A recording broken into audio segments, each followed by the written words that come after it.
comes to all the weeds we've ever done in terms of a Weed of the Week segment, this particular weed, Foxtail Barley, is going to rank pretty high on my list of weeds I hate. And the reason why is because it's a perennial weed, but it kind of lulls you into thinking, oh, it's just an annual and it looks like a little grass out there, no problem to control. No, Foxtail Barley is a difficult to control weed.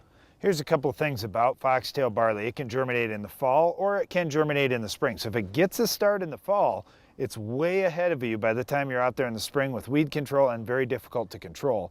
The other thing is it grows very well in wet or alkaline type soils. So if you've got a problem area out in your field where your crop is not thriving, foxtail barley can easily take over those areas and be a challenge for years to come.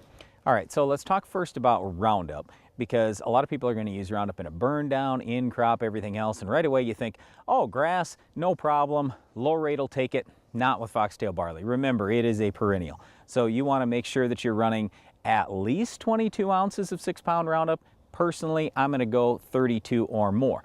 Also, you see foxtail barley really thriving pretty early in the spring, pretty late in the fall.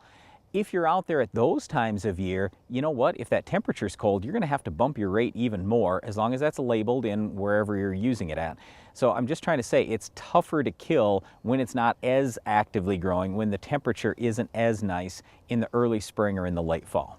Pre-emerge options are really ineffective controlling foxtail barley, and I'm not saying not to use them. Please do for the other grasses that you've got out there, but specifically for foxtail barley, you're better off, like Brian said, with high rates of grass killers over the top. Tillage is not too bad an option either, and when Darren mentions those high rates of grass killers, seriously, like the highest labeled rate, that's what you've got to do if you want to go out there with clethodim or something like that in soybeans or many other crops.